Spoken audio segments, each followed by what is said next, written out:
अगर हम इस्लाम धर्म की बात करते हैं, अब एक बात समझ के देखें, इस्लाम धर्म में आयतों में जो भी मोहम्मद साहब की जो शिक्षा हम जैसे जीवों के लिए थी, इस्लाम धर्म के मानने वालों के लिए, उन्होंने कहा कि ऐ जीव, अगर तू दुष्कर्म करेगा तो तू काफिर है।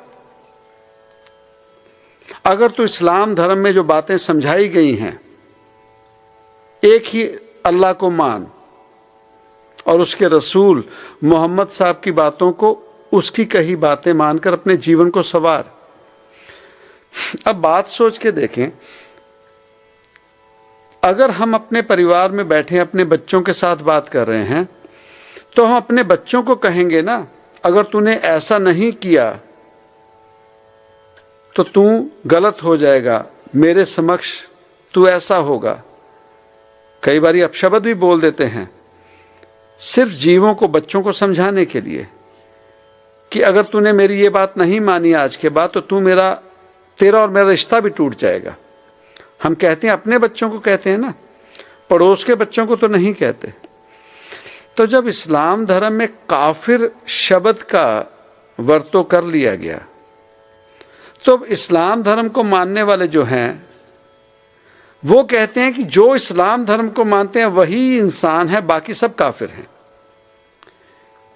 ये कुरान शरीफ में आयतों में कहीं भी नहीं कहा गया। ये खुद मोहम्मद साहब ने इस्लाम धर्म को मानने वालों को कहा कि अगर आप ये गलतियां करोगे तो आप काफिर हो। पर बफे सिस्टम, अधूरा ज्ञान लेके चले हैं, किसी को कैसे दबाना है। तो इन कामों में कहीं भी प्रेम नहीं है, ये प्रेम रस नहीं है।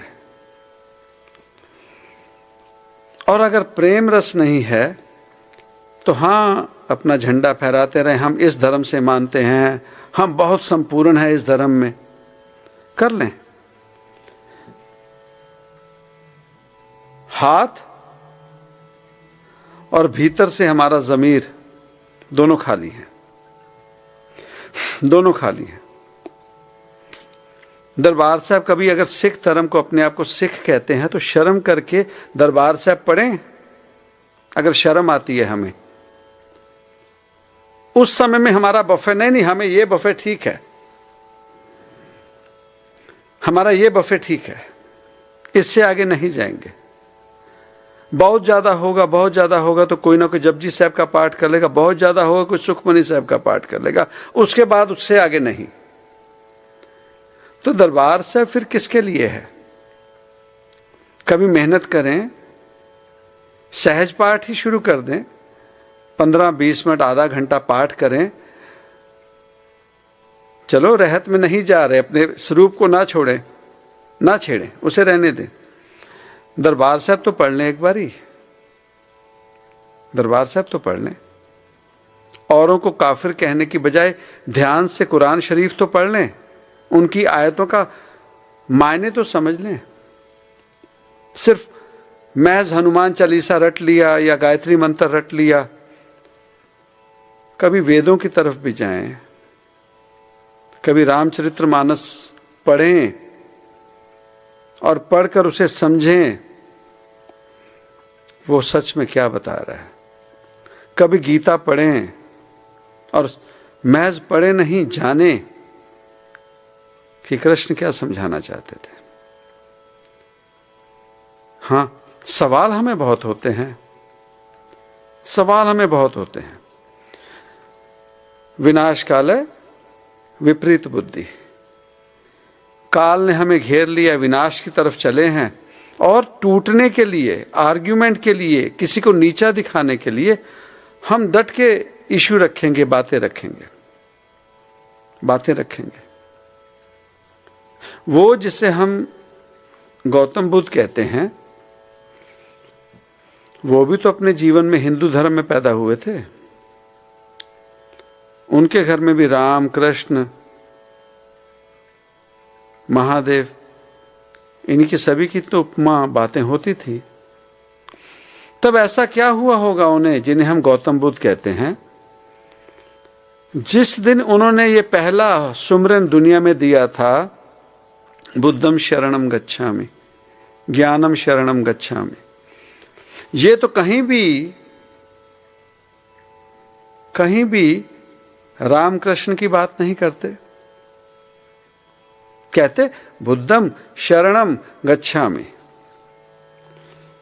कि बुद्धा, हे प्रभु तेरी शरण में आया जब, तो क्या हुआ? ज्ञानम, तेरी शरण में जाते, अपनी मैं को मारा मैंने, जब मैं तेरी शरण में चला गया तो मुझे ज्ञान प्राप्ति हो गई। तेरी शरण में जाते ही, तेरी शरण में जाते ही। कहते रब कितना बड़ा, जीव जितना बड़ा तेरा यकीन। यकीन है तो रब है, यकीन नहीं है तो कुछ भी नहीं। यकीन नहीं है तो कुछ भी नहीं। रिश्ते निभाने से निभते हैं, महज बातें करने से, पीठ पीछे बुराइयां करने से, और खास करके उसे जिसे हम फकीर कहते हैं। यकीन तो करें, अगर फकीर के साथ किसी के साथ चले हैं, हम कैसे उसके समक्ष खड़े हो सकते हैं जब पीठ के पीछे उसकी बुराई करते हों, और उसके बाद उससे कैसे उम्मीद करें कि हो हमें सहज होके मिले? दूरी बेहतर नहीं, दूरी बेहतर नहीं। कितनी खुशकिस्मती होगी कि जीवन में सत्संग हो, और कितनी बदकिस्मती होगी कि नीयत खराब हो के करके उस सत्संग से हम दूरी के बहाने ढूंढें, और फिर समय आने पे भगवान भी वैसे ही हालात बना देता है, वैसे ही हालात बना देता है कि वही सच है। कौन से रिश्ते नाते सच्चे हैं? आज सभी मतलब परस्त नहीं हो गए, और आज सभी ये नहीं हो गए जिनके बारे में कहा जाता है मतलब निकल गया पहचानते नहीं। मतलब निकल गया पहचानते नहीं।